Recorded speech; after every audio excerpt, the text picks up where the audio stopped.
Hello everyone. In this module, we will see the basic C++ program structure, and we will see that what are the fundamental building blocks in order to construct a C++ program. Software development method जब भी आप कोई भी software develop करते हैं तो हमेशा we need to have a systematic approach. आपकी एक स्टेप बाय स्टेप अप्रोच होनी चाहिए। ये नहीं होता कि जी अच्छा सॉफ्टवेयर बनाना है तो फौरन जी बनाना शुरू कर। सबसे इंपॉर्टेंट चीज ये आपने अभी पल्ले बांध लेनी है, और इसको अगर आप इसी तरह से अप्लाई करेंगे through out your degree programme and in your professional life, तो then you will be successful. Otherwise आपके लिए बड़ा मसला होता है। तो सबसे पहला काम जो that is what you have to specify the problem. कि आप पहले ये देखें जी प्रॉब्लम रिक्वायरमेंट क्या है, हमसे रिक्वायर्ड क्या है, हमने क्या करना है प्रोग्राम के अंदर, एक सॉफ्टवेयर के अंदर। हमें को कह रहा है जी ये सॉफ्टवेयर बना के दें, तो एज अ डेवलपर हमने क्या करना है, this is the most important. Then you have to analyse the problem. Problem ये है जी कि मुझे घर बैठे कैब मिल जाए, ठीक है जी, so this is the problem.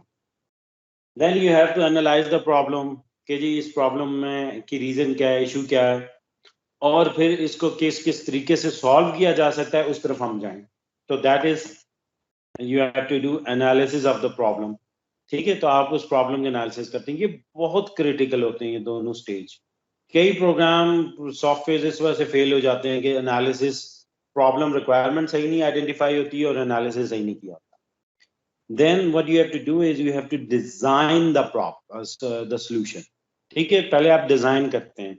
तो डिजाइन का एक सिंपल तरीका है, जिस तरह आप सूडो कोड लिखते हैं या फ्लो चार्ट लिखते हैं, that is also a design thing. Then जब डिजाइन हो जाता है तो ये कोडिंग होती है। Coding is this, implement the problem. ठीक है, दिस इज कोडिंग और प्रोग्रामिंग। ठीक है, तो इसका थोड़ा सा एक्चुअल में पार्ट होता है। तो यू हैव टू कोड, और then you have to test and verify the problem. आप टेस्टिंग करते हैं कि जी प्रॉब्लम ठीक चल रहा है, नहीं चल रहा, ये सही उसकी रिक्वायरमेंट्स को फुलफिल कर रहा है। इसके बाद आप यूजर को वो दे देते हैं, प्रोग्राम दे देते हैं, और फिर एट द एंड जब यूजर के पास होता है आप उसमें कोई अपडेट्स करते हैं, तो you maintain and update the problem. ठीक है, तो इस तरीके से जो है आप मल्टीपल स्टेजेस से गुजरते हुए अपने इन सारे प्रॉब्लम्स को, इन चीज़ों को रिजॉल्व करते हैं और सॉल्व करते हैं। ठीक है जी, तो ये बहुत इंपॉर्टेंट है। सबसे पहले प्रॉब्लम स्पेसिफिकेशन के जी रिक्वायरमेंट्स, देन सबसे पहले requirements, then problem analysis, then problem जो पता लग गया है अब आपको एनालाइज करके उसका डिजाइन, देन इम्प्लीमेंटेशन जो कोडिंग होती है, फिर टेस्टिंग और फिर मेंटेनेंस। तो अब आप देख सकते हैं कि कोडिंग तो एक उसके बीच का काम होता है, और through out the student life cycle student को शायद जो एक डिफिकल्ट चीज लग रही होती है दैट इज कोडिंग या programming. But programming is the level from which actually start your job. आपकी जॉब जो स्टार्ट होती है as a programmer, and then you move to the more advance level. जो लोग रिक्वायरमेंट्स का काम करते हैं वो ज्यादा एडवांस होते हैं, रिक्वायरमेंट इंजीनियर होते हैं। ठीक है, रिक्वायरमेंट इंजीनियर्स जो हैं वो ज्यादा एडवांस लेवल जॉब है। इसी तरह जो टेस्टर्स हैं, टेस्टर्स, सॉफ्टवेयर टेस्टर्स जो हैं वो बड़ी एडवांस लेवल जॉब, ये बेसिक लेवल की होती है। जो सॉफ्टवेयर डेवलपर होते हैं आपके, ठीक है, कोडर भी कहते हैं, सॉफ्टवेयर डेवलपर भी कहते हैं, सॉफ्टवेयर डेवलपर। ठीक है जी, ये डेवलपमेंट इनका काम है।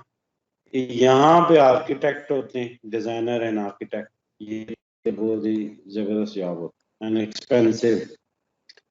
तो आर्किटेक्ट जो है वो डिजाइन बना कर देते हैं डेवलपर को। आपके लिए क्यों चैलेंजिंग होता है? इसलिए कि आप जब कोड भी कर रहे होते हैं तो आप ये सारे काम इकट्ठे कर रहे हो। ये सारे काम स्टूडेंट जो है वो करता है, रिक्वायरमेंट भी स्पेसिफाइड इसलिए है। उसे लगता तो ये कि मैं सिर्फ कोडिंग कर रहा हूँ, लेकिन कोडिंग करते हुए बेसिकली बाकी काम भी कर रहा था, ये भी ये भी ये भी ये भी, और ये भी थोड़ा सा मेंटेनेंस जल्दी नहीं होती, बाकी सारे काम कर रहा है। ठीक है, so you need to have a very good approach कि जिसके अंदर आप जो है ना इस चीज को स्टेप बाय स्टेप लेके चलें। आप चाहे प्रॉब्लम है आपका कोई भी किसी भी किस्म का, if you are going to solve it, तो स्टेप बाय स्टेप और सिस्टमेटिक अप्रोच यूज करें, जिस तरह से यहाँ पे मेंशन की हुई है आपको। ठीक है, जी so there is a problem now. You have to solve this exercise. Your summer internship has you working with a surveyor. ठीक है, जो सर्वे करने वाले होते हैं surveyor. Part of your job is to study some maps that give distances in kilometers and some that use miles. The surveyors prefer to deal in metric measurements. Write a program that performs the necessary conversion. जी simple ये करना है. सबसे पहले आपने इसकी data requirements देखनी है. डेटा क्या है इसके अंदर, ये जो अभी आपको बताया ना कि आपने पहले प्रॉब्लम की रिक्वायरमेंट्स देखनी है, फिर एनालाइज करना है, फिर डिजाइन करना है, फिर इम्प्लीमेंट करना है और फिर टेस्ट एंड वेरीफाई करना है. तो वो मैं पूछूं तो पहली जो रिक्वायरमेंट है दैट इज कि जी प्रॉब्लम की जो इनपुट है वो ये है कि जी माइल्स में कुछ डिस्टेंसेस दिए हुए हैं. So what we need is we want to have the distance in kilometres. ठीक है, अब उसके लिए फिर हम कुछ इंटरनेट पे देखेंगे, कुछ समझने की कोशिश करेंगे and we will try to find it out कि जी माइल्स जो हैं वो उनको कन्वर्ट कैसे करते हैं किलोमीटर्स के. Now we go towards the algorithm. अब हम एक उसका एल्गोरिथम डिजाइन कर लेते हैं कि जी अच्छा जी कैसे होगा. तो एल्गोरिथम ऐसे होगा कि सबसे पहला स्टेप क्या होगा, we have to get the distance in miles.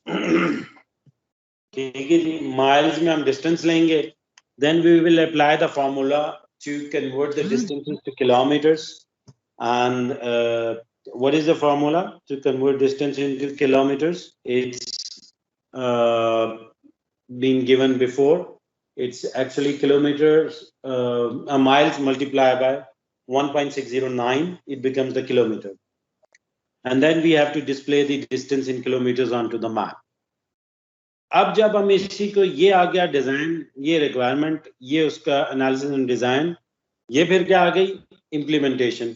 अब ये उसी चीज को हमने C++ के कोड में लिख दिया. ठीक है, तो हमने क्या किया जी, यहाँ पे अब हम उसके कोड में लिख रहे हैं और हमने सबसे पहले एक वेरिएबल डिक्लेयर किया माइल्स, दूसरा किया किलोमीटर्स. और उसको कैसे लिखा, डेटा टाइप भी डिक्लेयर की क्योंकि it can be in points. तो हमने डेटा टाइप का डिक्लेयर की है फ्लोट.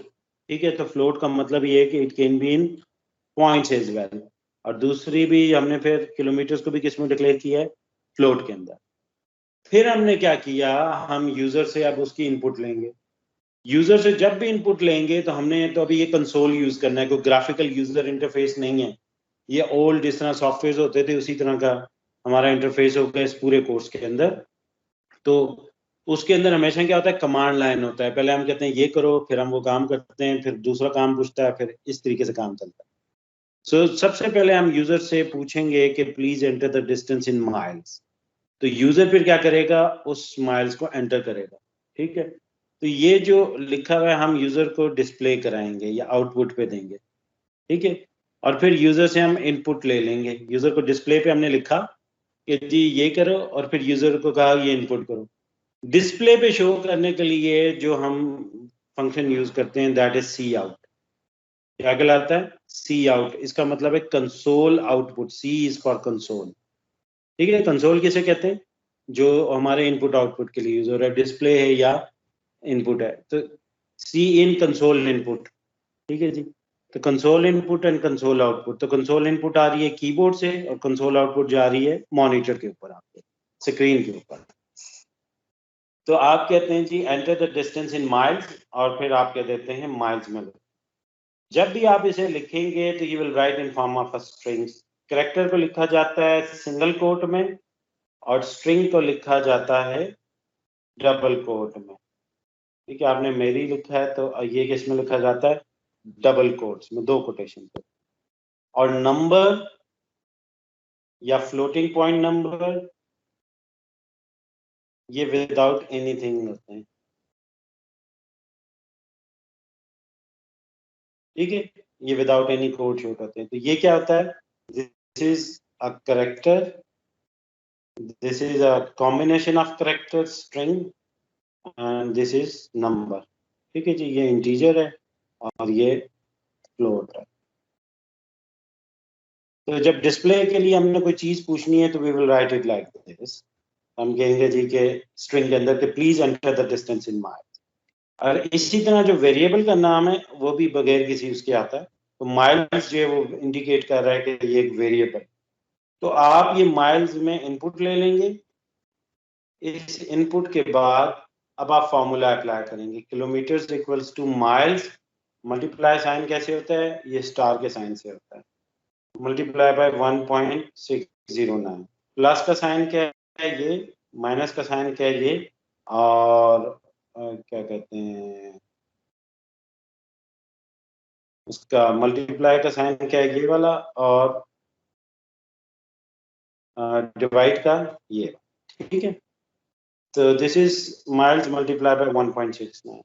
अब जो ये इसका रिजल्ट आ जाएगा, अभी किलोमीटर्स में नई वैल्यू आ रही है, इसको आप डिस्प्ले करा रहे हैं, तो डिस्प्ले के लिए अगेन वही तरीका है, आप लिखेंगे सी आउट और ये दो एक्सट्रैक्शन ऑपरेटर यूज हैं जी। फॉर्मूला है जो हमने लगाना किलोमीटर्स में करने के लिए। जी ये फॉर्मूला आपका आ गया जो आपने अप्लाई कर दिया, जो आपने चेक कर लिया, जो आपको क्लाइंट बता देगा या आप खुद से सर्च करेंगे कि जी दिस इज द फॉर्मूला, ठीक है। अच्छा, नॉर्मल में इसमें कोई चीज देखिएगा, नॉर्मल में हम करते होते हैं जी kilometres equals to mile multiply by 1.61, अक्सर हम ये करते हैं, या 1.6 करते हैं, ये भी नहीं लिखते, ठीक है, वो ठीक है। लेकिन बड़ी बड़ी चीजों में दिस क्रिएट्स अ प्रॉब्लम। ये जो 09 है ना, ये जब बड़े डिस्टेंसेस की बात होती है, so this can create a problem. यहाँ से मार्स पे आप जा रहे हैं और जो आपका सेंसर है वो आपको माइल्स में देता है और आप सारी कैलकुलेशन किलोमीटर्स में कर रहे हैं, ठीक है। So this can actually destroy your Mars rover as well, ठीक है। ये जो ये वाला फर्क है, floating point is too much dangerous, तो इसलिए ये एक्यूरेसी ज्यादा आ रही है इसमें, ज्यादा प्रिसीजन के साथ आप कर रहे हैं, मोर प्रिसाइज है। तो अब डिस्टेंस आपने बता दिया जी किलोमीटर। अब ये जरा देखिए कि आप थोड़ा हम कोडिंग ओरिएंटेड हो जाते हैं, तो डिस्प्ले के लिखने का तरीका क्या है, डिस्प्ले के लिए क्या यूज करते हैं, ये सी आउट। तो जब हमने बताना है तो हम जरा खूबसूरत करके बताते हैं, हम कहते हैं जी डिस्टेंस इन किलोमीटर इज, तो ये हमने खुद से लिखा है, और जो वेरिएबल ने कैलकुलेट करके दिया है उसके लिए फिर हम ये वाला ऑपरेटर यूज करते हैं, एक्सट्रैक्शन ऑपरेटर इसे कहते हैं। ये एक्सट्रैक्शन होता है और ये वाला इंसर्शन कहलाता है, क्योंकि ये इंसर्ट कर इनपुट ले रहा है और ये स्क्रीन पे एक्सट्रैक्ट करके ले जा रहा है वैल्यूज, वेरिएबल। ये वेरिएबल में वैल्यू डाल रहा है, इंसर्ट कर रहा है, ये वेरिएबल से वैल्यू एक्सट्रैक्ट कर रहा है। Yes, so that's why this is called extraction variable, sorry extraction operator. Operators इनको बोलते हैं, ये ऑपरेटर्स हैं। तो और ये जो ये फिर हमारा वेरिएबल नेम है, तो वेरिएबल नेम विदाउट वो आएगा कोड्स। अगर आप इधर कोड डाल देंगे तो अब ये वेरिएबल नहीं होगा, ये लिखेगा distance in kilometres is kms, तो आपने ये नहीं लिखना ताकि इसकी वैल्यू आए। तो इसकी वैल्यू कैसे आएगी, आपने इसके साथ कुछ नहीं डालना, सिंपल ये लिख देंगे तो ये आ जाएगा, और ये रीडेबल। और फिर ये रिटर्न 0 होता है फॉर कंट्रोल, इसको आगे फिर हम देखते हैं, to return the control to them. फिर फंक्शंस होते हैं आपके सिस्टम के अंदर। Now move to the next. अब क्या होगा इस सारे प्रोग्राम को, एक और एग्जांपल है कि आप अगर आप लिख रहे हैं C++ का प्रोग्राम, इसके बाद आप इसे कंपाइल करते हैं तो ये ऑटोमेटिकली आपके कंपाइलर लेवल पे भी टेस्ट हो जाता है कि जी इसके अंदर कोई आपने गड़बड़ तो नहीं की हुई। लेट्स से अगर आप भूल गए कोई चीज़ लगानी, आपने कुछ सेमीकोलन नहीं लगाया, आपने कुछ और नहीं लगाया, तो कंपाइलर जो है वो आपको बता देगा। फिर कुछ जो एरर्स हैं जो आपको मैंने बताया था, दो मेजर टाइप्स होती हैं, याद है एरर्स की? एक होता है सिंटैक्स एरर, सिमेंटिक और सिंटैक्स, और सिमेंटिक होता है एक एरर। सिमेंटिक सबसे खतरनाक होते हैं। आपने सेमीकोलन नहीं लगाई, भूल गए, तो सिंटैक्स एरर होगा। आपने ये ऑपरेटर एक डाल दिया, दूसरा नहीं डाला इस ऑपरेटर में, तो सिंटैक्स एरर हो जाएगा। आपने ये ऊपर ये हैश नहीं डाली, सिंटैक्स एरर हो जाएगा। ये सेमीकोलन नहीं डाला, सिंटैक्स एरर है, ठीक है।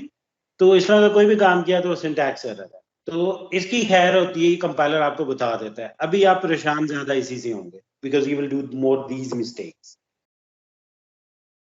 Later on you will be doing logical mistake. Logical mistake क्या है? ये इसकी जगह डिवाइड डाल दें। अब ये सिमेंटिक एरर है। फॉर्मूला असल में क्या है? मल्टीप्लाई, आपने क्या डाल दिया, डिवाइड, या आपने डाल दिया जनाब एडिशन का sign. So this is a semantic error, ठीक है। ये सर प्रॉब्लम्स लेकिन आप कर ये सकते एरर कंप्यूटर तो हमें शो नहीं करेगा ना, ये तो हमें खुद पता नहीं चल कर- जाएगा कि हमने गलत किया है। तो that's why it's more dangerous, क्योंकि ये कंप्यूटर आपको हेल्प ही कहता नहीं है, और आपने इसको इसकी बजाय गलत ऑपरेटर, तो ये इसके लिए फिर आप टेस्टिंग करते हैं। वो जो आप पढ़ते हैं ना, ये सॉफ्टवेयर टेस्टिंग होती है, सॉफ्टवेयर के टेस्टर्स होते हैं जो सॉफ्टवेयर को चेक करते हैं, तो टेस्टिंग असल में इस फेज में यूज होती है, क्योंकि जो सिंटेक्स वाली है वो तो प्रोग्रामर खुद कर रहा है, प्रोग्रामर Yes, sir. ये वाली भी करता है, थोड़ी बहुत चेक करता है, चेक करके ताकि उसका कोड वर्किंग कंडीशन में हो, सही हो, उसमें सिमेंटिक प्रॉब्लम भी ना हो। ये काम प्रोग्रामर का है कि सिमेंटिक एरर ना, लेकिन फिर उसको सही तरह वेरीफाई करने के लिए आपकी क्वालिटी एश्योरेंस की टीम होती है जो क्वालिटी चेक करती है सॉफ्टवेयर की, तो उनका काम होता है टेस्टिंग। तो वो फिर डिफरेंट वैल्यूज डालते हैं, डिफरेंट चीजें डालते हैं, उसको चेक करते हैं। तो अब ये एक एग्जाम्पल C++ प्रोग्राम एक और दिया हुआ है, इसमें सबसे पहले जो इम्पोर्टेंट चीज है, आप सबसे पहले ये एक लाइन शामिल करते हैं, this is pre processor directive. आपकी जो C++ है उसके अंदर there are many built in libraries जो आपको बहुत सारा काम करके देती हैं। जब भी एग्जिस्टिंग किसी बिल्ट इन लाइब्रेरी को, लाइब्रेरी क्या है कि आपके पहले से बने हुए प्रोग्राम्स हैं, so you do not have to write each and every program, तो आप जो है उस चीज को, वो जो पहले से इम्प्लीमेंटेड है, आप उसको यूज करते हुए, सिंपली उसके फंक्शन को यूज करते हुए आप काम ले लेते हैं। तो this is also called reusability. तो कोई भी प्रोग्रामिंग लैंग्वेज हो उसके अंदर काफी इनरिच लाइब्रेरीज होती हैं, जैसे जावा की लाइब्रेरीज बहुत ज्यादा है, बहुत बड़ी है, Java is very famous for that. तो आपका लाइब्रेरी जो होती है, जिस भी लाइब्रेरी को आपने यूज करना है, तो आप उसके बारे में फिर बताते हैं, उसको आप इस तरह से इंक्लूड करवाएं, ठीक है। तो उसका तरीका क्या होता है, इंक्लूड, और आगे इस तरह लाइब्रेरी का नाम देना होता है। तो हमने यहाँ कौन सी लाइब्रेरी इंक्लूड कराई है, आयोस्ट्रीम। आयोस्ट्रीम क्या है, this is input output stream, ठीक है, इनपुट आउटपुट स्ट्रीम। तो ये स्ट्रीम क्या होती है, स्ट्रीम जो आपने डेटा को लाना है या भेजना है, ठीक है, इनपुट करनी है या आउटपुट करनी है, ठीक है, उसे स्ट्रीम में डेटा आता है, सीक्वेंस में आता है, सीक्वेंस ऑफ बाइट्स में आता है, ट्रांसफर होता है। कहाँ से ट्रांसफर होता है, it can be transferred from some input device जैसे keyboard, and can be to a monitor और अ प्रिंटर और अ फाइल और समथिंग। तो इसे इनपुट आउटपुट स्ट्रीम कहते हैं, ठीक है। तो जब हमने यूज करना है सी इन या सी आउट, तो इसके लिए हम आयो स्ट्रीम को रखेंगे, इसके लिए आई स्ट्रीम चाहिए और इसके लिए ओ स्ट्रीम चाहिए। तो दोनों की जो एक कंबाइंड फाइल होती है उसे बोलते हैं आयो स्ट्रीम, ठीक है, इनपुट आउटपुट स्ट्रीम। तो इनको यूज करने के लिए हमें सबसे पहला काम क्या करना है, जो चीज यूज होनी है, जो जो लाइब्रेरीज, उनको शामिल करना है। तो उसमें एक ही लाइब्रेरी हम काफी टाइम तक यूज करेंगे, दैट इज आयो स्ट्रीम, तो वो हम लिखते हैं। दूसरा, प्रोग्राम जो होते हैं ना, हमारे फंक्शन से मिलके बनते हैं। फंक्शन क्या होता है, फंक्शन कोई भी एक्टिविटी करनी है, जैसे आपने एक, आपको कहा जी कि यूनिवर्सिटी का अपना एक प्रोग्राम बना, तो यूनिवर्सिटी के प्रोग्राम में you are going to have multiple functions, like GPA calculate करने का फंक्शन होगा, अटेंडेंस कैलकुलेट करने का फंक्शन होगा, कैलकुलेट अटेंडेंस का होगा, और उसके अलावा सेंड मेल का फंक्शन हो सकता है। There can be so many functions. तो इनको क्या बोलते हैं, फंक्शंस। जो एक बड़ा मेजर काम होता है, बड़ा काम होता है, which consist of multiple steps, उन्हें हम बोलते हैं फंक्शंस। तो आपका कोई भी सॉफ्टवेयर, कोई भी प्रोग्राम जो है, it consist of multiple functions. 5, 7, 100, 200, 1000 function भी हो सकते हैं, ठीक है, depending upon the type of program. एक फंक्शन जो हमेशा जरूरी होता है, जो लाजमी है, उसके बगैर आपका कोड नहीं होता, दैट इज मेन फंक्शन, ठीक है, ये जो लिखा हुआ है मेन, ठीक है। और फंक्शन को कैसे लिखते हैं, फंक्शन कोई भी होगा तो उस फंक्शन का नाम होगा फंक्शन नेम, और उसके आगे ब्रैकेट, ये फंक्शन को लिखने का तरीका, ठीक है। और 3 चीजें होती हैं, एक फंक्शन में हम कोई चीज इनपुट करते हैं, और एक कोई चीज हम फंक्शन से आउटपुट करते हैं। जो आउटपुट करते हैं उसे बोलते हैं रिटर्न, और रिटर्न के लिए हम सिर्फ टाइप लिखते हैं, और जो इनपुट करते हैं उसमें हम टाइप और वेरिएबल नेम लिखते हैं। ठीक है, दो चीजें लिखते हैं कि वेरिएबल कौन सा है और उसकी टाइप क्या है। रिटर्न में सिर्फ हम उसकी टाइप बताते हैं। रिटर्न सिर्फ एक चीज हो सकती है, इनपुट मल्टीपल हो सकती है। ठीक है, जैसे आप ब्लेंडर यूज करते हैं तो ब्लेंडर का क्या फंक्शन है, ब्लेंड करना। आउटपुट क्या होती है, आपने मिल्क शेक बनाना है तो ब्लेंडर से, या स्मूदी बनानी है तो आउटपुट क्या होगी, स्मूदी या मिल्क शेक। लेकिन इनपुट क्या होगी उसमें, आप let's say you are going to put some milk, तो इनपुट में मिल्क आएगा, इनपुट में शुगर आ जाएगी, इनपुट में फ्रूट्स आ जाएंगे। so there can be multiple inputs, लेकिन आउटपुट क्या होगी, it's going to be either a smoothie or a milkshake or a soup or whatever you want to cook into that, तो वो होगा।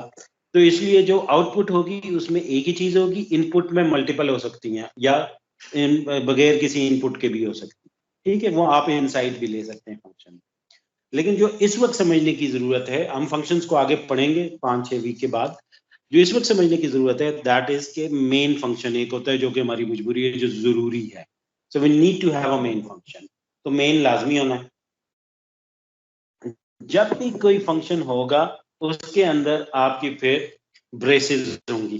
ठीक है, तो ब्रेसेस जो हैं वो कोई भी स्कोप बता रही होती है कि किसी भी चीज का स्कोप, उसकी रेंज, उसका असर रसूख, उसकी पहुंच कहाँ तक है। ठीक है, तो वो जो है वो आपको ब्रेसेस के थ्रू आप उसे डिफाइन करते हैं।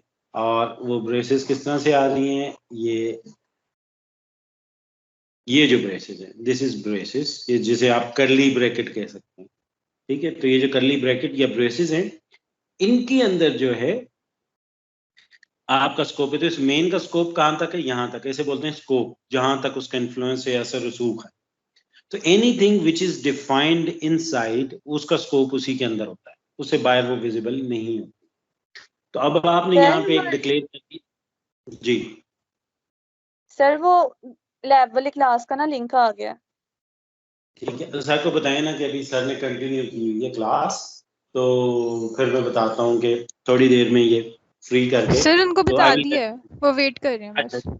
ठीक ठीक। तो ये फिर आप वेरिएबल डिक्लेयर कर देते हैं। ठीक है, वेरिएबल डिक्लेयर करते हुए जो जरूरी चीज है, सबसे पहले आपने वेरिएबल का नाम रखना है।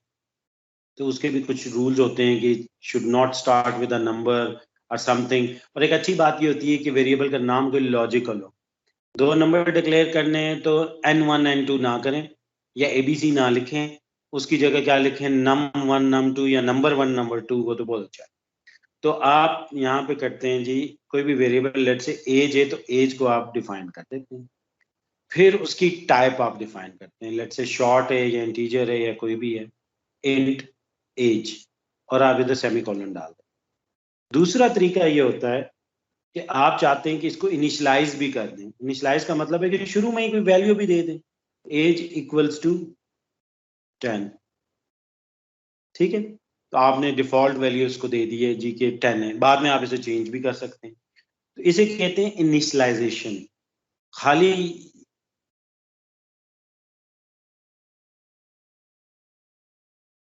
सर ये ये आपने जो है, करली ब्रैकेट्स में 42 लिखा है, इसका क्या मतलब है? वो मैं भी बताता हूँ। जी सर। क्या मुसीबत हो गई है, ये ठीक है, आपने लिख दिया। दूसरा आपने एक और वेरिएबल डिक्लेयर किया, इंटीजर मार्क्स, और इसको लिख दिया इक्वल्स टू लेट से 0। ठीक है, ये आपने लिख दिया काउंट। एक काउंटर आपने यूज करना है जिसको स्टार्ट किससे हो रहा है, 0 से। तो ये सिर्फ डिक्लेरेशन है, डिक्लेरेशन के लिए वेरिएबल टाइप जरूरी है। और ये इनिशियलाइजेशन है जिसमें डिक्लेयर करके आप उसकी वैल्यू को इनिशियलाइज भी कर। ठीक है, तो ये दोनों में फर्क है, ये सिर्फ डिक्लेरेशन है और ये इनिशियलाइजेशन है। अभी जो मॉडर्न C++ में एक नया मैकेनिज्म यूज हो रहा है वो ये भी है कि you can initialise it in this way, it's the same thing. जिस तरह से ये ऊपर दिया हुआ है ये यही चीज है। तो ये what you can do is you can write it either this way or you can write it this way, integer answer equals to 42। इन दोनों का एक ही मतलब है, लेकिन ये कोड पुरानी C++ पे नहीं जाए। पुराने कंपाइलर से अगर आप कंपाइल, ये चलेगा आपका। तो I still use this code, मैं तो यही कोड यूज करता हूँ और यही ज्यादा फेमस है। ठीक है, ये नई में ये प्रोविजन आई है, तो आपकी मर्जी, आप यूज करना चाहें कर लें, लेकिन आई वुड रिकमेंड कि you should continue with the old approach. ये जो पहले वाली अप्रोच है, ओल्ड क्या है, ये अभी भी यही यूज होता है। ठीक हो गया। इसके बाद आपने सी आउट कराना होता है। सी आउट क्या है जी? Console output. तो आपने ये लिख दिया, और इसको आप मल्टी लाइन में भी लिख सकते हैं, लेकिन आपने इस तरीके से ये ऑपरेटर यूज करना। ठीक हो गया। और फिर रिटर्न कराना होता है। रिटर्न ये है कि ये वैल्यू क्या रिटर्न, जब भी कोई टाइप आएगी इधर, तो वैल्यू कोई ना कोई रिटर्न होनी चाहिए। तो ये रिटर्न 0 करा दो। ठीक है, आप रिटर्न 0 कर देते हैं, इसका मतलब ये होता है कि प्रोग्राम को टर्मिनेट कर दो। मेन से जब आप रिटर्न 0 कहते हैं, तो उसका मतलब ये होता है कि प्रोग्राम को टर्मिनेट कर दो। और अब इसमें एक और चीज आपको ये नजर आ, ये बेसिकली एडवांस थोड़ा सा कॉन्सेप्ट है। ये होती है आपकी जो क्लासेस की नेम स्पेस है। तो स्टैंडर्ड की नेम स्पेस के अंदर बेसिकली ये डिफाइन हुआ हुआ। और फाइल कौन सी है? आईओस्ट्रीम की। आईओस्ट्रीम में मल्टीपल नेम स्पेसेस हैं। तो ये किस नेम स्पेस में हुआ हुआ है? स्टैंडर्ड की, STD। ठीक है, तो इसके दो तरीके हैं लिखने के। या तो आप यूं लिखें STD कोलन कोलन सी आउट, या आप इसमें भी आएगा एंड लाइन भी सी नेम स्पेस है, तो इसमें भी आएगा, सीन में भी आएगा। तो इसके दो तरीके हैं। एक तो ये है कि आप या तो इसको हर एक के साथ लिखेंगे आप STD कोलन कोलन सी आउट, और इसके आगे कुछ यहाँ लिखेंगे इसी तरह STD कोलन कोलन सी इन, और हर लाइन में आपको बार बार ये STD लिखना पड़ेगा। ठीक है जी। नंबर लेट से हमारा एक वेरिएबल है, एंड लाइन के साथ भी। तो दूसरा तरीका ये होता है कि आप चाह रहे हैं कि ये मैं ना लिखूं बार बार, तो आप खाली ये भी लिख सकते हैं। और उसके लिए ये होता है कि at the top after include, ये जो ये वाली जगह है, इस जगह पे, ये जो इंक्लूड के बाद की ये वाली जगह है, इधर आप लिखेंगे यूजिंग नेम स्पेस। तो आप बताते हैं कि ये मैं इस नेम स्पेस को यूज कर रहा हूं, और नेम स्पेस का नाम क्या है? स्टैंडर्ड। जब आप ये लिख देंगे ना, तो इसके सारे फंक्शंस इसके अंदर विजिबल हो जाते हैं। ठीक है, तो अब ये क्या करता है, आपको हर एक के साथ ये लिखने की जरूरत नहीं होती, आप सिंपल सी आउट सिंपल सी इन लिख देंगे। ठीक है, तो you can use any approach. तो ये एक एग्जाम्पल प्रोग्राम है। फिर इसी के अंदर आपने देखा कुछ और चीजें आ रही हैं जी इस प्रोग्राम के अंदर। ठीक है, क्या चीजें आ रही हैं? ये बाकी तो प्रोग्राम ठीक था, और ये ऊपर से हमने ये बता दिया इस प्रोग्राम में, इसके अंदर ये जिस तरह आ रहा है, ये आ रहा है, तो ये तो हमने अपने जो है ना टैग्स लगा दिए। अगर मैं पिछले प्रोग्राम में जाऊं, तो यहाँ पे कुछ चीजें आपको नजर आ रही हैं, जैसे ये नजर आ रही है line, get the distance in mile, input in miles, distance. इन्हें कहते हैं comments. This called comment. Comment किस लिए होते हैं? They are to improve the readability of the code. Code को समझने में आसानी है, क्योंकि कोड में सबसे बड़ा मसला ये होता है कि कल को जब आप चेंज करने जाते हैं, कोई और चेंज करेगा तो उसको तो आपकी लॉजिक का नहीं पता, उसको आपकी लॉजिक की इसी से समझ आती है, ये जब कमेंट्स दिए। तो comments they are given to improve the readability of the code. ठीक है, ये कंपाइलर इनको कंपाइल नहीं करता, इनको इग्नोर कर देता है। ये यूजर के, प्रोग्रामर के लिए हैं। तो जब कंपाइलर पे आती है बात, कि कंपाइलर कहता है कि जी मैंने इसको क्या करना है? इग्नोर करना है। ठीक है, कंपाइलर इनको कुछ नहीं करता, और ये आपके कंपाइल प्रोग्राम के अंदर ये शामिल नहीं होते, विच इज गुड। ठीक है, वरना तो आपके प्रोग्राम का साइज बढ़ जाए। तो आपके ये जो है ये कंपाइल प्रोग्राम में नहीं होते, सिर्फ और सिर्फ रीडेबिलिटी के लिए, कि यूजर जिसने बाद में आपको अपना लिखा हुआ कोड थोड़ी देर से बाद भूल जाता है। तो for that reason you have comments. और कमेंट्स दो तरह से लिख सकते हैं। ये होता है सिंगल लाइन कमेंट, तो तरीका क्या है? दो ये आपने स्लैशेस डालनी है। ठीक है, और दूसरा ठीक है, होता हम है, ड्यूरिंग प्रोग्राम लिख सकते हैं अपने जी जी ड्यूरिंग प्रोग्राम ही लिखेंगे ना, ये आपने प्रोग्राम में लिखा हुआ है, ये प्रोग्राम है, इसलिए मैं इस वाली स्लाइड पे आ गया, क्योंकि इस वाली में जो है आपको ये कुछ एडिशनल चीजें, ये ऊपर से हमारे कमेंट्स हैं, इसके ऊपर दिए हुए हैं। ठीक है, ये जैसे वो कहते हैं हम टैग्स लगाए हुए हैं। तो इसलिए इस पे मैं आ गया हूँ कि ये एक्चुअल कोड है जो आप कंपाइलर में लिखते हैं। तो कंपाइलर में आप यही कोड लिखेंगे, तो इस तरह से आप कमेंट दे रहे हैं कि अच्छा जी ये मैं क्या कर रहा हूँ, मैं इनपुट के लिए मैंने वेरिएबल डिक्लेयर किया है, ठीक है, डिस्टेंस फॉर माइल्स, और ये मैंने वेरिएबल डिक्लेयर किया है फॉर किलोमीटर्स में। फिर यहाँ पे मैं एक्टिविटी क्या करने जा रहा हूँ, gate the distance in miles. यहाँ पे मैं क्या एक्टिविटी कर रहा हूँ, कन्वर्ट द डिस्टेंस। अब ये तो बेसिक है, ये तो नॉर्मल जो प्रोग्रामर्स होते हैं उनको तो देख के ही पता लग जाता है, लेकिन एक्चुअल में तो आपके बड़े कॉम्प्लेक्स कोड्स होते हैं, तो वो जो कॉम्प्लेक्स कोड होता है फिर वो समझ नहीं आएगा। और इवन जैसे मैं बता रहा हूँ, सबसे बड़ा अलमिया ये होता है कि आपको अपना लिखा कोड 5-6 महीने बाद भूल जाता है, आपको वो समझ नहीं आ रहा होता अगर आप उसमें अपडेट उसके अंदर नहीं कर रहे, तो 5-6 महीने बाद देखते हैं तो उसमें आपको खुद भी प्रॉब्लम होती है। इसलिए one of the best approach जो कोडिंग की एक बहुत अच्छी अप्रोच होती है वो होती है गिव मैक्सिमम कमेंट्स देते जाएं। तो कमेंट्स का कोई बाहर नहीं होता आपके जो भी कोड है उसके ऊपर, because once the compiler compiles this program it ignores all of them, ठीक है। तो कमेंट्स आपके कंपाइल्ड कोड के अंदर नहीं जाते, यूजर के पास जब वो जाता है, बाइनरी जाती है, तो उसमें इसका कोई भी कन्वर्जन, क्योंकि जितना कोड ज्यादा होगा उतना ही प्रोग्राम का साइज बड़ा होता जाएगा, तो ये कंपाइलर में नहीं जाते, ठीक है, इसलिए आपको ये बेनिफिट होता है। तो दिस इज कॉल्ड कमेंट्स, और दो तरह के होते हैं।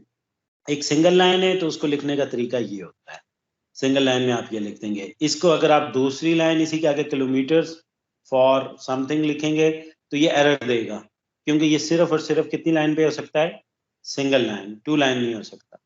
मल्टीपल लाइन में अगर आपने करना है तो उसका तरीका ये है कि आप इससे लिखते हैं और इसी से क्लोज भी करते हैं, विच शोज कि यहाँ से मल्टी लाइन कमेंट शुरू हो रहा है और यहाँ पे मल्टी लाइन कमेंट खत्म हो रहा है। So this is how you right a multi line comment. दूसरा आपको मैंने बताया कि प्री प्रोसेसर डायरेक्टिव पहले ही बताया है, इंक्लूड आयो स्ट्रीम। ये इंक्लूड आयो स्ट्रीम जो है दिस शोज यू के ये लाइब्रेरी जो है ये मैंने शामिल करनी है। तो प्री प्रोसेसिंग ये है कि जो उसकी आपने प्रोसेसिंग शुरू करनी है जब आप उसको कंपाइल कर रहे होंगे, so you have to include this thing into your program, तो ये आपके प्रोग्राम का पार्ट बन जाती है। So this is I O stream. इस तरह की बेशुमार है, फाइल्स हम यूज करेंगे तो एफ स्ट्रीम यूज करेंगे, and there are so many, और भी हम लाइब्रेरीज यूज करेंगे। फिर फंक्शंस, आपसे मैंने बात की कि every C++ program consist of at least one function, और जनरली तो बहुत सारे फंक्शन होते हैं। इस कोर्स में शुरू में आप एक ही फंक्शन काफी टाइम तक यूज करेंगे, and then you will write multiple function. जब एडवांस लेवल्स पे जाएंगे तो आप बड़े बड़े प्रोग्राम्स लिखेंगे, so you will be writing function programs which will be consisting of tens of function or maybe hundreds of functions। और फंक्शन जो है वो हमेशा कॉल होता है, उसको कॉल किया जाता है, अच्छा ये फंक्शन कॉल कर लो, ये फंक्शन कॉल कर लो, इसे एग्जीक्यूट कर लो। तो function function function there are a lot of things, और फंक्शन के बहुत सारे बेनिफिट्स होते हैं। एक ही होता है कि हर फंक्शन की अपनी अपनी रिस्पॉन्सिबिलिटी होती है, वो काम करता है। जैसे जीपीए कन्वर्जन है, जीपीए कैलकुलेशन है, एनीथिंग लाइक दिस, ठीक है। तो एक फंक्शन जो है फिलहाल आपके समझने के लिए जरूरी है, वो बड़ा जरूरी है, दैट इज मेन फंक्शन। उसके बगैर प्रोग्राम नहीं चल सकता।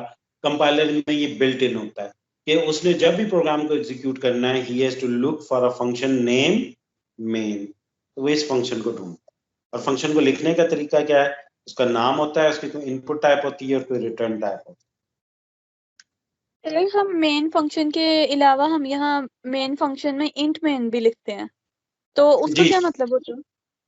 इंट उसकी रिटर्न टाइप होती है, ठीक है, और वो रिटर्न कराता है और आप उसके एंड में रिटर्न 0 लिखते हैं, जो इंडिकेट करता है कि this function should this programme should get terminated, ठीक है।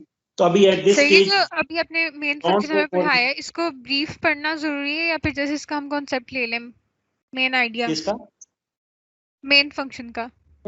मेन फंक्शन का फिलहाल आपको सिर्फ इतना ही चाहिए। इसके बाद फंक्शंस का पूरा हमारा टॉपिक है, ठीक है, तो वो बड़ी डिटेल में हम फंक्शंस को देखेंगे और फिर हम फंक्शंस को यूज करेंगे, बहुत सारे फंक्शंस हम बनाएंगे, ठीक है। So at the end you will have a function oriented approach, क्योंकि एक फंक्शन के साथ आप कोड जो है ना, that is not a very good approach.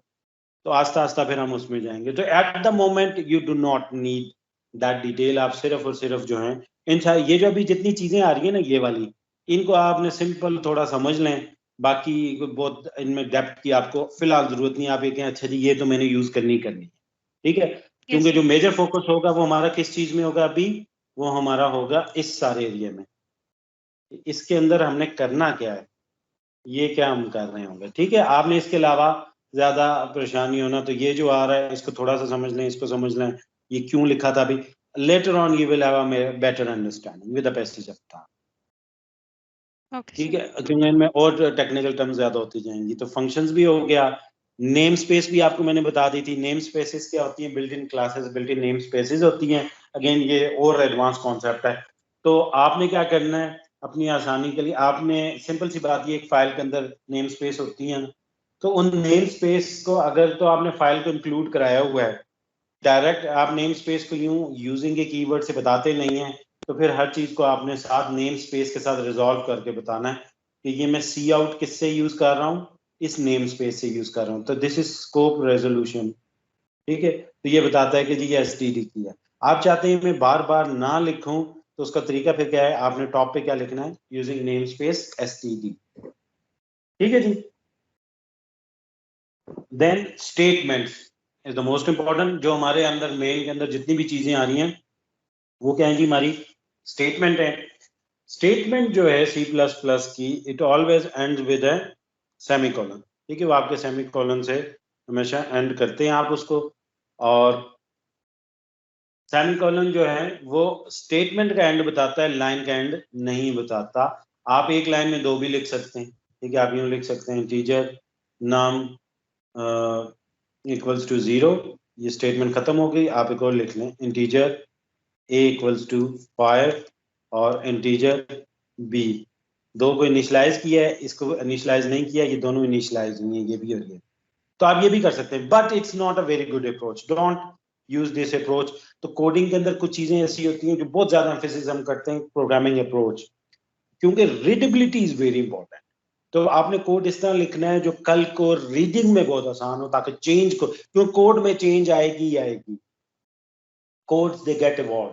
तो कोड हमेशा इस तरह लिखना है कि विच इज क्लियर, कंसाइज और इजी टू मॉडिफाई। तो इसकी बजाय अप्रोच क्या होनी चाहिए, don't write them here, integer A को नीचे में लिख लें, ए इक्वल्स टू 5। ठीक है, आप ये भी कर सकते हैं, आप इसमें कॉमा के साथ ये भी कर सकते हैं। ठीक है, आप मल्टीपल वेरिएबल्स क्यों डिक्लेयर कर सकते हैं, एक्स वाई जी। ठीक है, आप ये भी कर सकते हैं, integer X and Y equals to 5, ये सिर्फ y की वैल्यू 5 है। आप ये भी कर सकते हैं, integer x equals to 3, y equals to 5, comma z। तो x और y इनिशियलाइज हैं, z इनिशियलाइज नहीं है। ठीक है, तो कॉमा के साथ आप कर सकते हैं, this is good, this is okay. But अलग-अलग स्टेटमेंट्स पूरी उसमें लिखना वो थोड़ा सा चीज हो जाता है। और ये आप यूं लिखें जी, x equals to y plus 3 divided by z, और इसी के आगे कोड स्टेटमेंट लिखने, no this is not a very good approach, तो इसलिए इसको अवॉइड करना। ठीक है, so this is a C plus plus statement. तो स्टेटमेंट जो है हमेशा इंपॉर्टेंट चीज क्या है, it's going to be ended with a, ठीक है, एक सेमीकोलन पे एंड होगी। ठीक है, ये सबसे इंपॉर्टेंट चीज है। ठीक है, अब इसमें जो है फिर कुछ ऐसी आएंगी जो कि आपकी उसकी होती है, कंडीशन की होती है। तो कंडीशन की जो स्टेटमेंट्स होंगी उसके एंड में सेमीकोलन नहीं होगा डिफरेंशिएट करने के लिए। जो अरिथमेटिक डिक्लेरेशन की हैं उनमें सेमीकोलन होगा, और जो कंडीशन की है कि जैसे if a is greater than 3, इसके एंड में ये नहीं आई। ठीक है, ये वरना मसला करता है। क्यों नहीं आती, क्योंकि इसका असर नेक्स्ट स्टेटमेंट पे होता है। If a is greater than 3 then do something, then make b equals to 9। तो ये स्टेटमेंट क्या करती है, कहती है अगर a की वैल्यू 3 से ज्यादा हो तो b को 9 करो, वरना नहीं करना।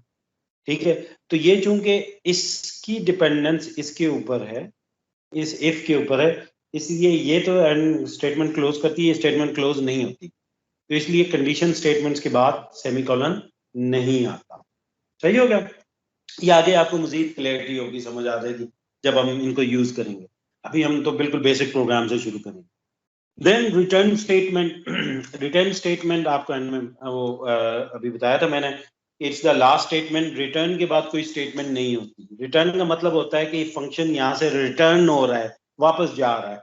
ठीक है, और आपकी जो रिटर्न स्टेटमेंट है वो वापस जहां पे फंक्शन कॉल हुआ होता है वहां चला जाता है। तो मेन फंक्शन तो कंपाइलर ने कॉल किया होता है शुरू में, तो वो कॉल जो है वो वापस चली जाती है आपके ऑपरेटिंग सिस्टम को। तो अब आप उसे एग्जीक्यूट कर रहे हैं प्रोग्राम को, तो प्रोग्राम को ऑपरेटिंग सिस्टम ने लोड किया और वापस जो है जब वो आपने मेन को रिटर्न करा दिया तो मेन जो है वो रिटर्न होकर ऑपरेटिंग सिस्टम को वापस जाता है और 0 इंडिकेट करता है कि ये प्रोग्राम नॉर्मल टर्मिनेट हुआ है। ठीक है, तो बताता है कि जैसे इट्स बीन नॉर्मली टर्मिनेट। अब एक और अब ये खत्म हो गया जी वो। अब एक और इंपॉर्टेंट चीज है नेम्स एंड कीवर्ड्स। कीवर्ड्स क्या होते हैं जी? कीवर्ड्स होते हैं जो कि रिजर्व्ड होते हैं आपके लैंग्वेज के लिए। ठीक है, और नेम्स जो भी आप वेरिएबल नेम है, फंक्शन नेम है, कोई भी ऐसी चीज है उसे हम बोलते हैं नेम। तो name can be any sequence of upper and lower case characters, digits and underscore characters. ठीक है, सो दिस इज नेम। तो नेम जो लीगल नेम होता है वो कंसिस्ट करता है इन पर upper case, lower case, digits and underscore के ऊपर। ठीक है, name must begin with either a letter और अंडरस्कोर। ठीक है, अंडरस्कोर से भी शुरू हो सकता है, आप लिख सकते हैं अंडरस्कोर एज, अंडरस्कोर एज। ठीक है, but you can not write 2 number. ठीक है, या खाली है, दिस इज नॉट अलाउड। ठीक है, नंबर से स्टार्ट नहीं हो सकता। यस, num2 ठीक है, ये फाइन, दिस इज फाइन। ठीक है, first underscore name, this is fine.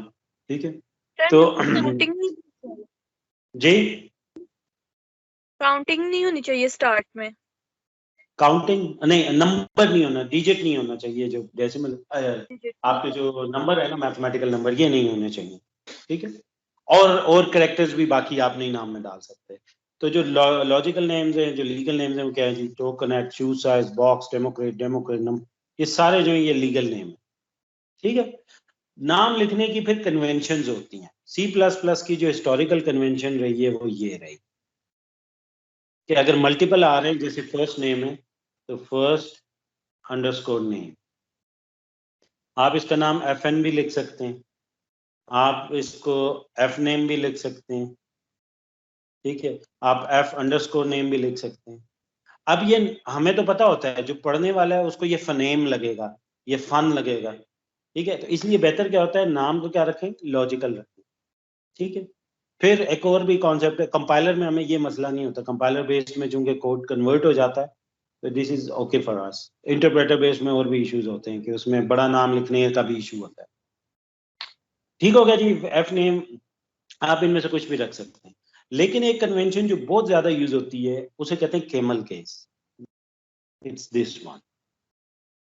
First name लिखना है तो फर्स्ट का जो फर्स्ट अल्फाबेट होगा ये सारा स्मॉल और फर्स्ट और आगे नेम, नेम का एन बड़ा। ठीक है, इसे बोलते हैं कि ये जावा की कन्वेंशन है। कन्वेंशन क्या होती है? जो जनरली रिकमेंडेड होती है कि अच्छा ये तरीका, ये मेथड यूज करें। लैंग्वेज ने खुद भी वो यूज की होती है और C++ में ये ज्यादा यूज होती थी, जावा में ये, अब C++ वाले भी ज्यादातर ये यूज करते हैं। तो यू कैन यूज, जैसे आउट ऑफ रेंज लिखा हुआ है, आउट ऑफ रेंज को केमल केस में कैसे लिखेंगे? ये सारा स्मॉल होगा, आउट ऑफ का O बड़ा और रेंज का R बड़ा। ठीक है, तो ये पता लग जाता है आउट ऑफ रेंज लिखा। आप कैपिटल को भी स्टार्ट कर सकते हैं, but capital is generally not recommended. आपकी C++ केस सेंसिटिव है ना, केस सेंसिटिव में आप कोई भी लेटर यूज कर सकते हैं, लेकिन लेटर जब एक दफा यूज किया है, अगर आप उसकी जगह दूसरा लिखेंगे तो वो आप फिर यूज नहीं कर सकते। ठीक है, आपने लिख दिया आउट ऑफ रेंज, इस तरह से डिक्लेयर कर दिया है। ठीक है, आपने लिखा जी इंटीजर आउट ऑफ रेंज, ये डिक्लेयर किया है, और एक जगह आप इसको वैल्यू देना चाह रहे हैं और आपने ये लिख दिया out of range equals to 10, तो दिस इज फाइन। लेकिन अगर आपने इसको लिख दिया आउट ऑफ रेंज, O बड़ा कर दिया, तो दिस इज रॉन्ग। ये कंपाइलर आपको पहले ही कह देगा कंपाइलेशन के वक्त के ये क्या चीज है, ये कोई और चीज है। तो आपका इसके अंदर जो है ना वेरिएबल, ये और वेरिएबल है, ये और वेरिएबल है आउट ऑफ रेंज, ठीक है। तो इसको मैं शॉर्ट में लिख देता हूँ, ये और वेरिएबल है, ये और वेरिएबल है C++ में, ये और वेरिएबल है, ये और वेरिएबल है, समझ रहे हैं बात, ये और वेरिएबल है और सर ये और वेरिएबल, ये सारे डिफरेंट वेरिएबल्स हैं, ठीक है। तो but this is a very bad approach to use different type of variable names with small and capital. Maximum आप 2 तक तो कर सकते हैं, लेकिन इस तरह मत करें। अगर आपके मल्टीपल वेरिएबल्स आ रहे हैं ना, तो और आपने लेट से 2 नंबर्स को ऐड करने, तो डोंट डू इट कि जी ये एक जो है वो मैं स्मॉल से कर लूँ नाम, और दूसरे को मैं कहूँ कि जी ये कैपिटल से मैंने किया हो। तो उसको सिंपल वही करें, नाम 1 एंड नाम 2, ठीक है। तो this is a better approach. तो आपने C++ जो है इट्स ए केस सेंसिटिव, जो कन्वेंशन होती है वो ये होती है कि कौन सा आप अप्रोच यूज करेंगे जब डिक्लेयर कर रहे हैं। तो डिक्लेयर करते हुए हमने अप्रोच क्या यूज करनी है, कोई सी एक कर लें, आप कैमल केस की कर लें, आप ओल्ड C++ फॉर्मेट में कर लें, कोई सी कर लें, इट डिपेंड्स अपॉन यू। और लेकिन कन्वेंशन फिर साथ होती है। कन्वेंशन क्या कहती है, कहती है यार वेरिएबल नेम जो है ना, आपने don't use this type of variable names. आपने डिक्लेयर कर रहे हैं ना, तो this is allowed, this is okay, there is no problem, ये आप देख रहे हैं यहाँ लिखा हुआ है, ठीक है। लेकिन वो कहते हैं variable name should be like this, ठीक है, वो स्मॉल से शुरू हो। तो ये जावा के भी कन्वेंशन यही है, C++ के भी यही है। तो जिस तरह आउट ऑफ रेंज लिखना है तो आप लिखेंगे आउट, या ये वाले में लिख लें या कैमल में लिख लें, आउट ऑफ रेंज, तो एटलीस्ट पहला जो है स्मॉल हो। फंक्शन लिखना है तो फंक्शन में भी फाइंड रिजल्ट है, तो फाइंड का F छोटा होगा, ठीक है, और ये फंक्शन। और इसी तरह जिस तरह ये वेरिएबल का नेम होता है, अगर नेक्स्ट में आप ऑब्जेक्ट ओरिएंटेड पढ़ेंगे उसमें क्लासेस होती हैं, क्लास का स्टैंडर्ड इन्होंने रखा हुआ है। अब वो चूंकि वेरिएबल की तरह डिक्लेयर होती है, तो क्लास का स्टैंडर्ड ये रखा हुआ है कि क्लास का जो नाम है दैट शुड बी कैपिटल। जिस तरह डेमोक्रेट लिखा हुआ है, तो ये क्लास का नाम होना चाहिए, वेरिएबल का नहीं होना चाहिए, ठीक है। तो स्टूडेंट की क्लास है तो S बड़ा, स्टूडेंट की क्लास है, फैकल्टी है। C++ स्मॉल भी कहती है, ठीक है, लेकिन जावा इस पे बहुत ज्यादा स्ट्रिक्ट है, तो जावा की इसलिए कन्वेंशन ज्यादा यूज हो। ये C# में भी यही कन्वेंशन है कि जी इसको आप कैपिटल रखें, क्लास नेम, वेरिएबल नेम, और ये जो है ये आप स्मॉल में लिखें। लेकिन आप क्लास स्मॉल से कर लें, एरर नहीं है, कोई मसला नहीं। ये कन्वेंशन को आप जो है ना वो फॉलो नहीं कर रहे। तो कन्वेंशन क्या चीज होती है, ऐसी practices which are recommended, follow नहीं करेंगे तो एरर नहीं होगा, ठीक है। लेकिन बेहतर है वो करें, क्योंकि आप वही जो है सारे प्रोग्रामर यूज कर रहे होते हैं, तो पता लग जाए। अब मैं जो ही देखूंगा कि यार ये एक चीज बड़ी लिखी हुई है डेमोक्रेट, तो मुझे तो फौरन समझ आती है यार ये तो क्लास का नाम होना चाहिए, ये जो ये वेरिएबल का नाम होगा। और अगर इसी के आगे लेट से p वैल्यू के आगे यूं दिया हुआ है, तो इसका मतलब है ये क्या है, ये फंक्शन का नाम होगा, ठीक है। तो ये आसानी के लिए फिर कन्वेंशन होते हैं। क्लियर हो गया जी। नेम एंड कीवर्ड, नेम में क्या है जी, नेम के अंदर आप जो है सिर्फ और सिर्फ यूज क्या करेंगे, आप जनाब यूज करेंगे ये alphabets with these digits and underscore.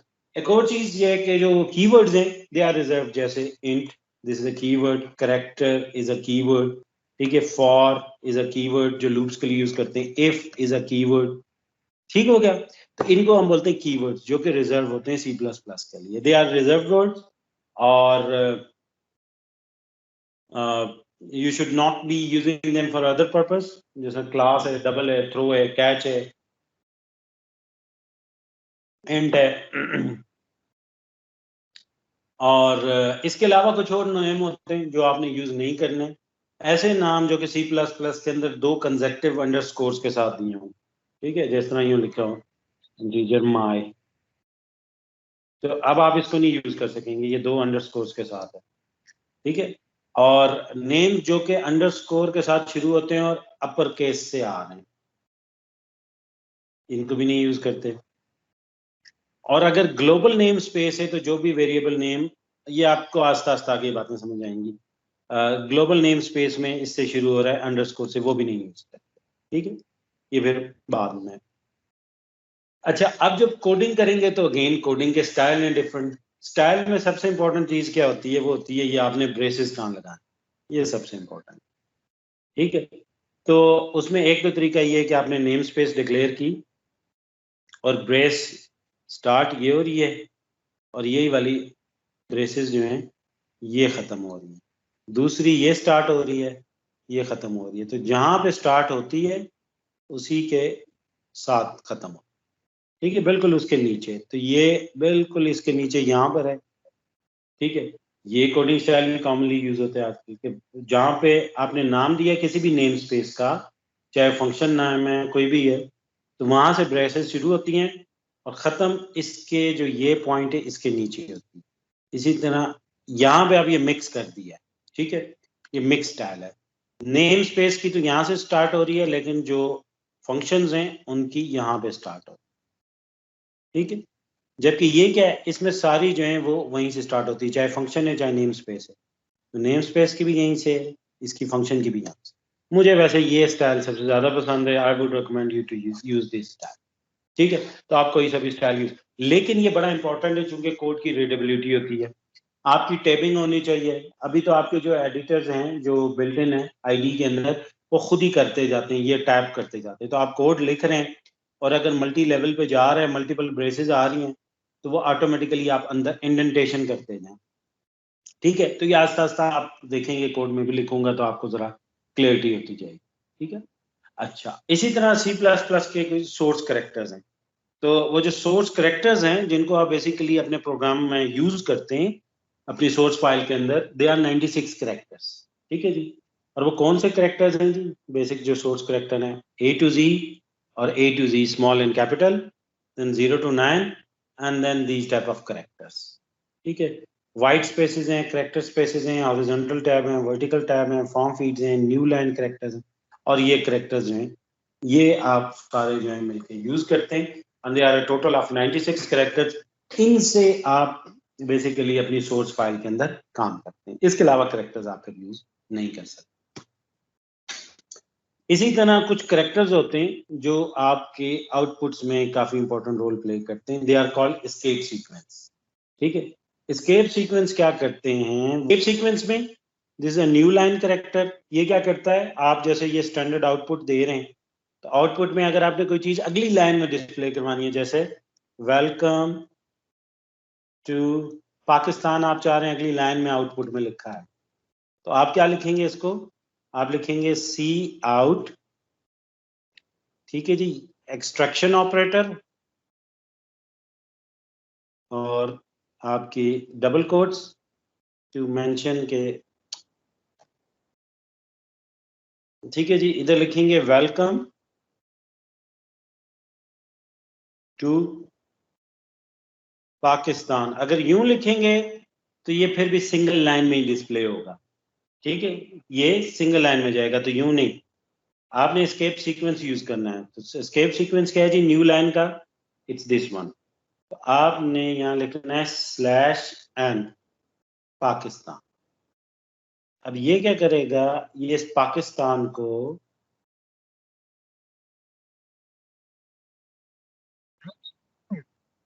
उठा के अगली लाइन में ले जाए।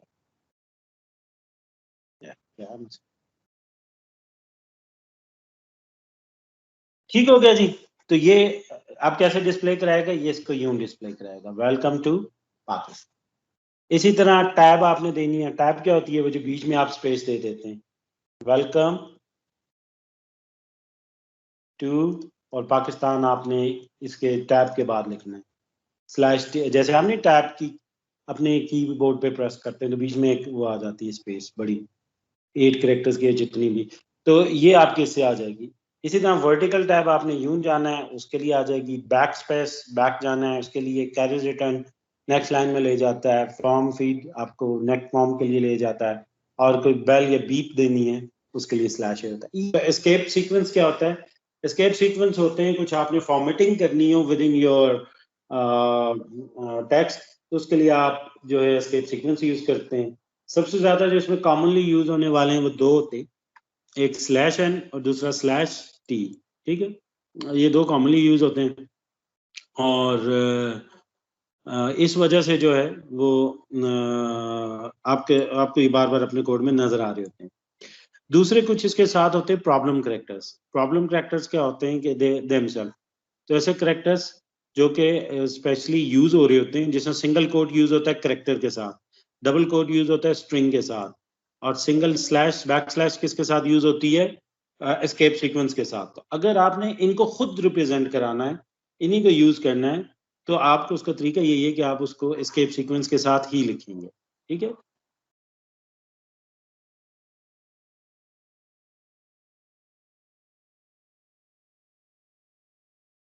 तो सिंगल कोट अगर आप लिखना चाह रहे हैं तो उसके पीछे भी आपने बैक स्लैश डालनी है।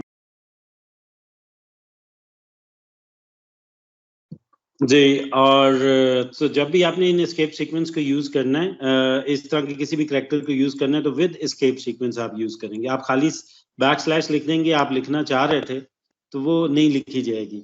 या आप अपना जो है वो लिखना चाह रहे हैं, जैसे किसी का आपने कोई कोट लिखनी है, तो आप अगर खाली डबल कोट लिखेंगे तो वो समझेगा ये स्ट्रिंग है। ठीक है, जैसे सी आउट के अंदर भी आप स्ट्रिंग की फॉर्म में लिख रहे होते हैं। तो अब यहाँ पे इस एग्जांपल में अगर देखें तो ये सी आउट जो है ये किसके लिए है, ये जो है ये सी आउट के अंदर जो भी आप स्ट्रिंग में लिख रहे होते हैं ये उसको इंडिकेट कर रहा है, ये इसका स्टार्ट है और ये इसका एंड है।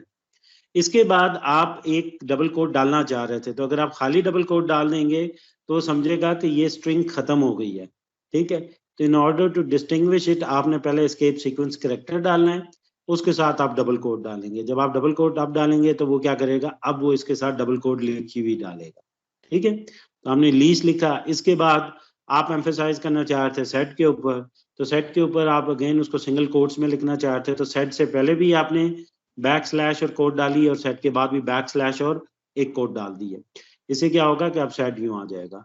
इसके बाद आप एक बैक स्लैश डालना चाहते तो बैक स्लैश डालने का तरीका क्या है कि आपने ये एस्केप सीक्वेंस की बैक स्लैश डाली और इसके बाद जो बैक स्लैश आप शो करना चाह रहे थे वो डाल दी। ठीक है, तो अब ये वाली बैक स्लैश शो करेगा। इसके बाद आपने न्यू लाइन में जाना था, तो न्यू लाइन के लिए आपने फिर बैक स्लैश एन डाल दिया, तो अब आप नई लाइन में यहाँ पे आ गए। ठीक है, उसके बाद आप चाह रहे थे कि आगे थोड़ी टैब होके मैं कुछ शो करूं, तो आपने स्लैश टी और स्लैश टी 2 दफा किया, तो ये आपको 2 टैब दे दी, एक टैब और 2 टैब देके यहाँ पे पहुंच गया। फिर आपने लिखा जी सूनेस्ट, सूनेस्ट के बाद आपने फिर एक मैंडेट के साथ जो आपने कोड डालनी थी, तो बैक स्लैश कोट आपने डाल दी है। उसके बाद एंड में आपने फिर ये डालनी थी सिंगल कोट, तो वो तो आपने डाल दी। उसके बाद आपने डॉट डाला और डॉट के बाद आपने फिर इसकी कोट्स मेंशन करनी थी, तो कोट्स के लिए आपने बैक स्लैश और ये कोट डाल दिया। ठीक है, तो अब ये वाली कोट्स आपको मेंशन हो गई। और फिर आखिर में ये वाली जो डबल कोट्स हैं ये किसकी हैं, ये स्ट्रिंग की हैं, जो सी आउट के लिए हमने स्ट्रिंग लिखी है इसकी आगे। तो बेसिकली ये वाली कोड जो है इसकी कॉरेस्पॉन्डिंग कोड जो है वो ये वाली है। ठीक है, अगर हम ये बैक स्लैश ना डालते तो ये समझता कि इसके साथ की कोट ये वाली है और ये खत्म करता और आगे वाले में इसने एरर दे देना था, कहता ये विदाउट एनी स्ट्रिंग आ रहा है ये वाला डेटा।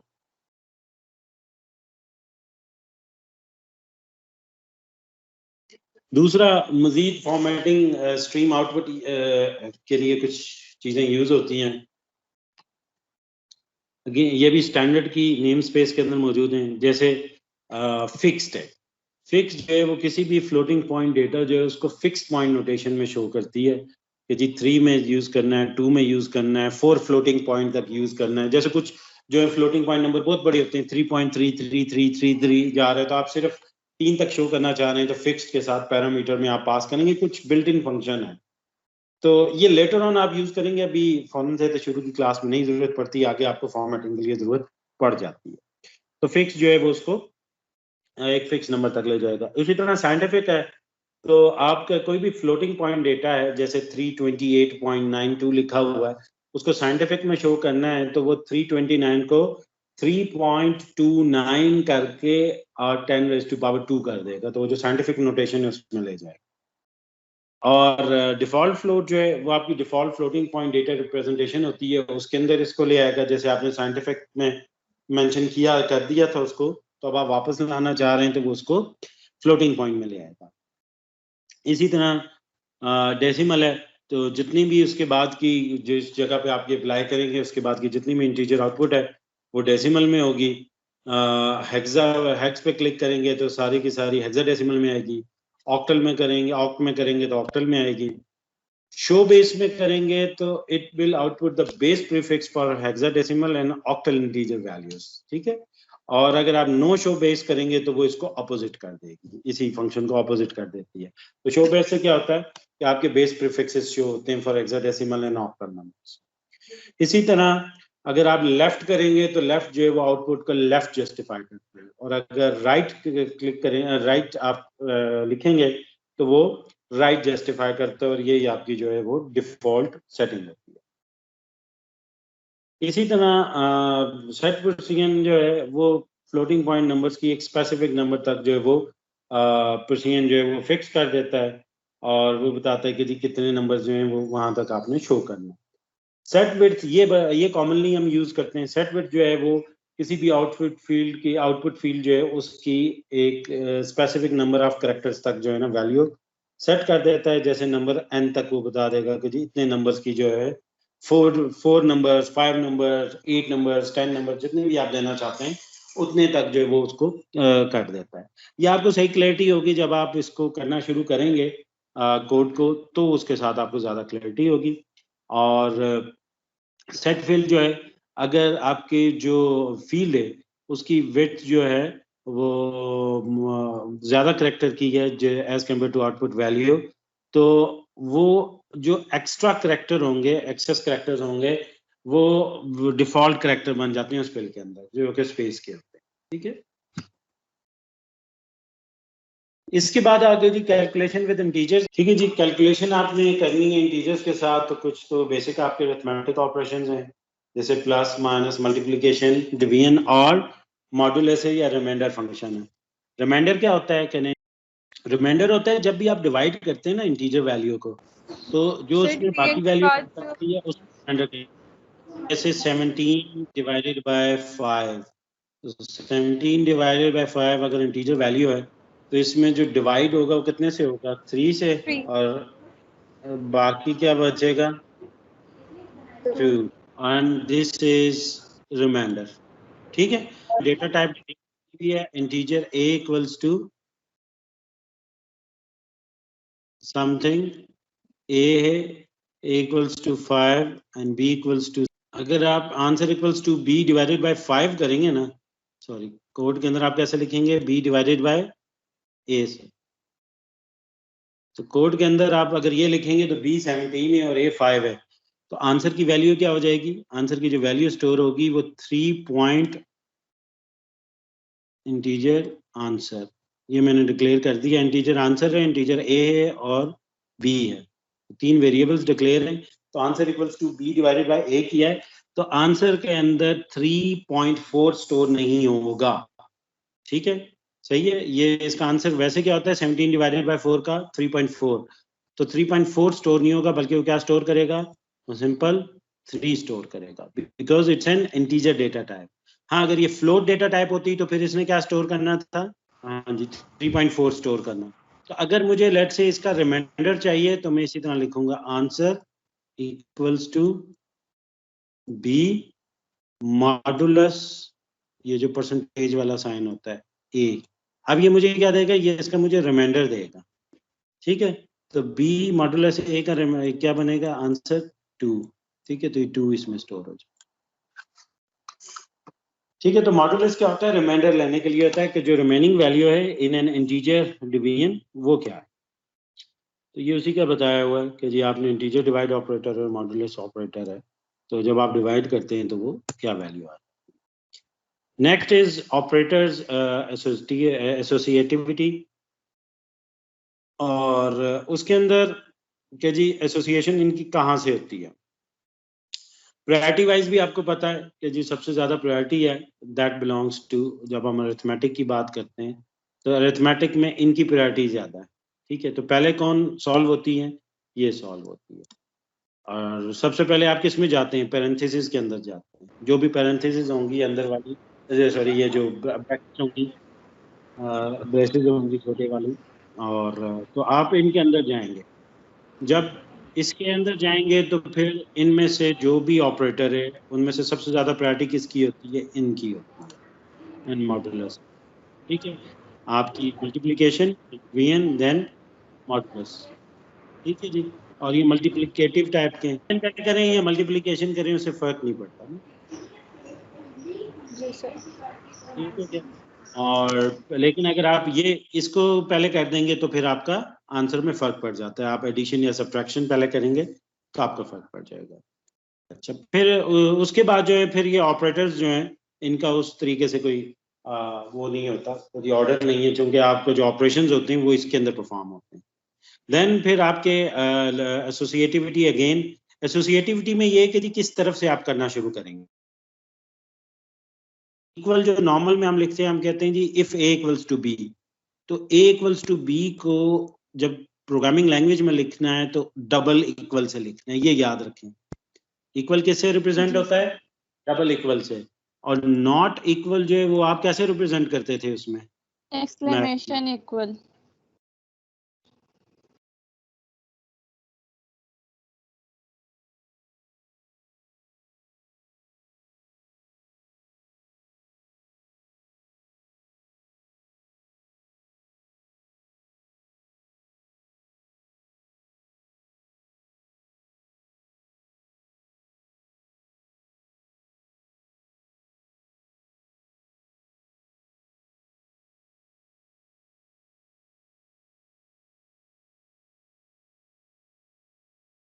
करता है दूसरी तरफ की वैल्यूज को इसमें लेफ्ट में। तो इसके जो एसोसिएटिविटी है वो क्या है जी? Right to left. ये कैसे चलती है? A equals two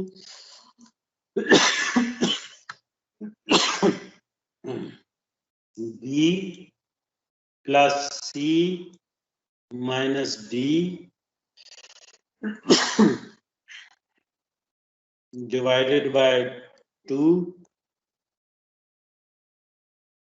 plus G. ठीक है, तो ये कैसे ऑपरेट करती है? सबसे पहले क्या काम होगा? सबसे पहले क्या काम होगा इसमें? ये वाला, ठीक है, ये डिवीजन है ना, सर। डिवीजन पहले, फिर डिवीजन के बाद इस जगह वैल्यू आ गई जी डी डिवाइडेड बाय 2 की, तो अब एक वैल्यू आ गई जो कि माइनस हो रही है, उसके राइट पे प्लस आ रहा है। ठीक है, अब इसके बाद क्या होगा? एट इसके बाद वो लेफ्ट टू राइट चलेगा। ठीक है, सारी क्या है? लेफ्ट टू राइट, क्योंकि बराबर ही उसकी लेफ्ट टू चलेगा।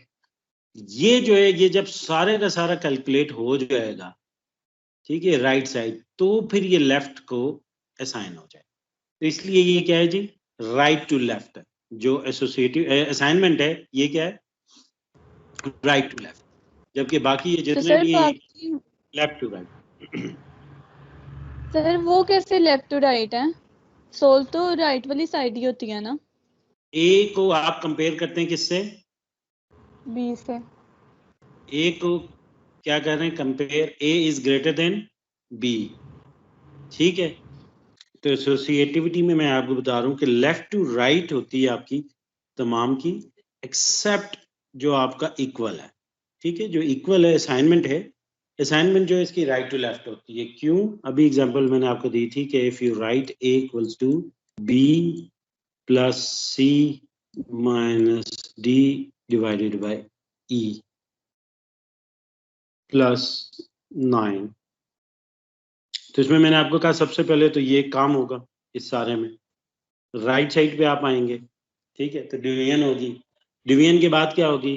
लेफ्ट टू राइट आप चलेंगे। जो जो इक्वल हैं उसमें आप कहाँ से कहाँ चलेंगे? Left to right. ये करेंगे, फिर इसको सॉल्व करेंगे, फिर इसको सॉल्व करेंगे।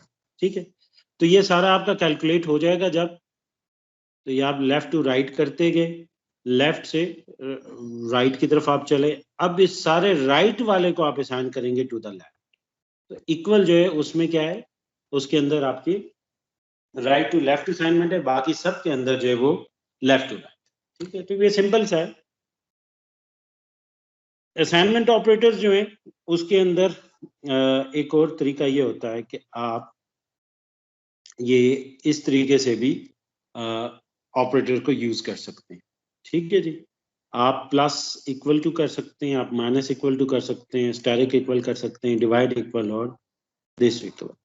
इसका मतलब क्या होता है? ये एक शॉर्टकट तरीका है। इसका मतलब ये होता है कि आप उसी वेरिएबल के अंदर उस वैल्यू को ऐड करने जा रहे हैं। जैसे आपने करना है y a equals to a plus 3, ठीक है, तो आप इसे लिख सकते हैं a प्लस इक्वल्स टू 3, ठीक है। इसी तरह a माइनस इक्वल्स टू 9, तो a माइनस इक्वल्स टू 9 का क्या मतलब होगा?